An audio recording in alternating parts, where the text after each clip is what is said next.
It's an interesting piece of news that's led to a lot of discourse. Now, as you all know, I don't know how you wouldn't know, it's been everywhere. Hamas attacked Israel on October 7th and took hostages. The purpose of the hostages, in all likelihood, were to, well, a few of them. For one, it protects Hamas and Gaza broadly from indiscriminate retribution. That didn't work. That didn't work at all. Netanyahu basically said, yeah, the hostages back would be nice, but also we really want to bomb Gaza. So, like, yeah, whatever. Literally, like, basically admitted lower priority. So that didn't work. Also, they can be used as bargaining chips, and keeping hostages gives Hamas some negotiating power. Of course, the negotiating power doesn't actually work unless you eventually release the hostages, which some releasing has been done. Some hostages are being returned. Some Americans were brought back. Here's a hostage that was released just the other day. The story is really interesting. I wanted to talk about it. An Israeli hostage released by Hamas has described her ordeal after she was kidnapped by gunmen and taken into a tunnel system in Gaza during the Palestinian militants group deadly assault in Israel on October 7th, saying, quote, "I went through hell." Now, what's interesting here is that everyone, did she condemn Hamas? What's interesting here is that everyone is using this as an opportunity to take different parts of her story and use them to elevate her narrative. So let's summarize a little bit because I don't want to just read this entire thing, okay? First of all, she is an 85-year-old grandmother, so pretty frail. Snatched away from her home and driven away on a motorbike. A painful act, per her description, during which she said she was beaten and sustained bruises. Now, I have no idea how being beaten doesn't just instantly kill you when you're an 85-year-old woman, but apparently she lived. That's pretty crazy. She said she was forced to walk on wet ground and descended into an underground tunnel system she likened to a spider web, where she was greeted by, quote, "people who told us we believe in the Quran and promised not to harm her and her fellow hostages." Interesting. So it seems Hamas, who are Muslim, of course, did the whole "we believe in the same God" thing, which they do. They're both Abrahamic religions. And what's interesting is that the article then goes on to recount her experiences and describe how Hamas was surprisingly nice to her. Here, Lifshit's daughter Sharon, who helped convey her mother's comments to reporters outside a hospital in Tel Aviv, called it a huge network of tunnels. Lifshitz said she was initially grouped together with 25 other people before her captors separated her into a smaller group with 4 other individuals from her kibbutz, from the hostage taking. She said they slept on mattresses on the floor of the tunnels, ate the same food as Hamas fighters, and received regular treatment from doctors during her incarceration. Quote, "They really took care of the sanitary side of things so we didn't get sick," end quote, Lifshitz added. Each of the 5 hostages was given their own doctor, and there was a paramedic present who supervised medication. "They were very generous to us, very kind. They kept us clean," Lifshitz said. "They took care of every detail. There are a lot of women, and they know about feminine hygiene, and they took care of everything there." The surreality of Hamas hostages being given like tampons or whatever, probably pads, I don't know, whatever. Just truly wild. Very, very interesting.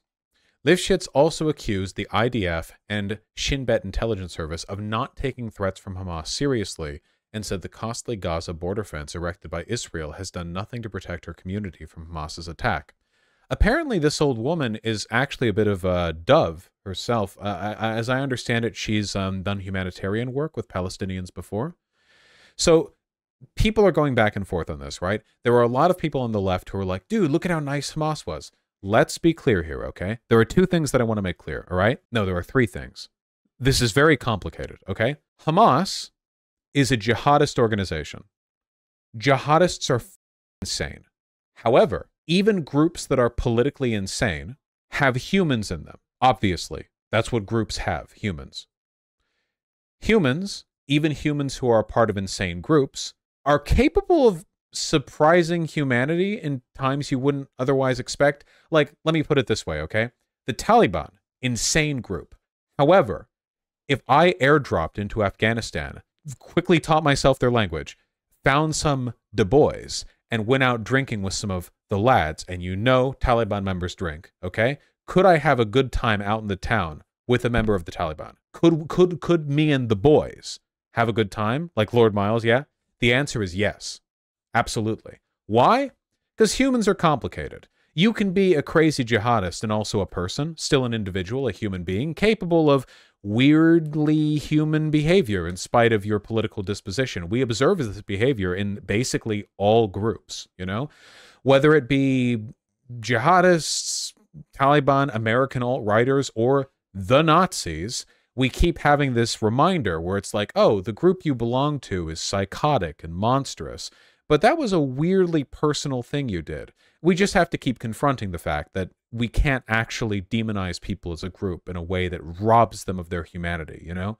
At the end of the day, even the most monstrous people are humans, and we have to take that into account while analyzing them, you know? While understanding what's going on. So with that being said, were they just being super nice to her? No, probably not. It is politically advantageous for Hamas to treat their hostages well. Hamas is playing a PR game here. They deliberately antagonized Israel by slaughtering civilians, thus inevitably provoking disproportionate war crime retaliation, and it makes Hamas look good, and therefore Israel look bad, for the hostages they took to be like, oh yeah, Hamas actually treated us really well. In fact, it is almost certainly the explicit goal of Hamas to have the full takeaway of the situation be, okay, so there were like 200 hostages, 50 of them died to the IDF, and the 150 that were released were all like, yeah, I don't know. Hamas was kind of cool, actually. They were pretty nice. They gave me chips. I asked to pee at the middle of the night, and they said, yeah, sure, and we had a convo. You know what I mean? It's to the benefit of Hamas that they impose this juxtaposition. There's just nothing in it for them to be mean to an 85-year-old woman who they're going to release later. Does that make sense? What's interesting is that in a purely like utilitarian sense, in terms of having goals and attempting to achieve them, Hamas is actually playing a better game right now than Israel is. Israel has been losing the propaganda game in the past couple weeks, openly like promoting war crimes. Literally, the @Israel Twitter account like quote tweeted the UN, but trying to dunk on them for saying don't do war crimes. That's not a joke. Netanyahu tweeted like, this is a war between humans and animals, and had to delete it after getting quote tweeted 50 trillion times. Like, Israel's not doing great in the PR game right now. The support for Palestine has never been this high in all of history. So Hamas securing PR wins by treating hostages well, letting hostages get killed by the IDF, they're actually doing their job better than the IDF is doing theirs. Literally, Israel was like trying to dunk on Greta Thunberg, saying like, if you like the environment, shouldn't you hate that Hamas uses rockets? Like, desperation, just truly desperate shit. Really, really dumb, wacky bullshit.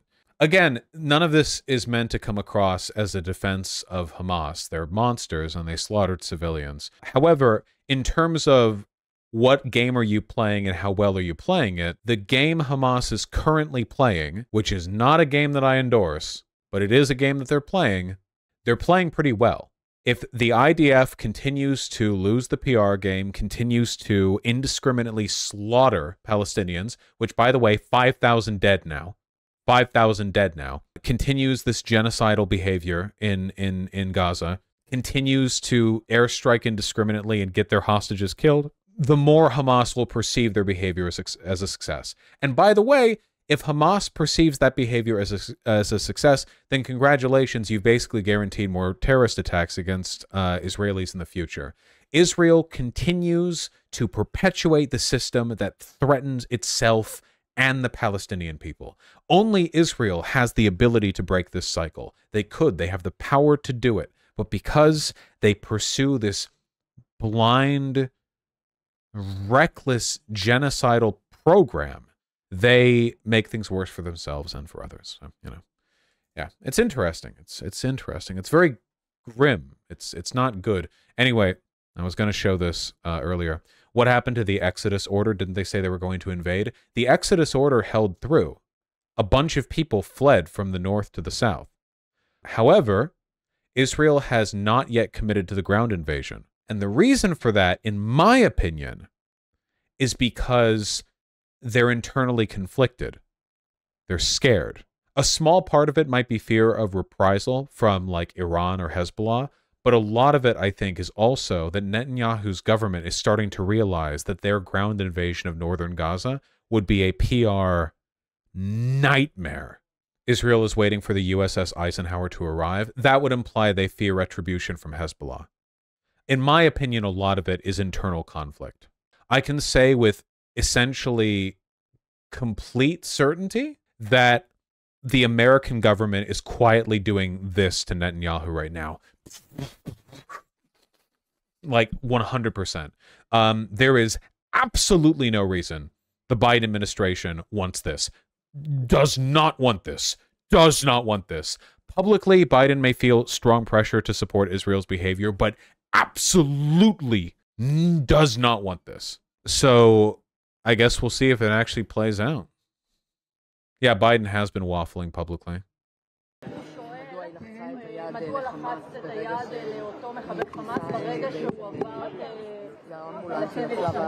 Yeah, I don't speak Hebrew. Sure does look bad for the IDF that they've already killed hostages with indiscriminate bombings, and the headline banner here is "Freed hostage, Hamas took care of all our needs." Really not winning the PR game on this one.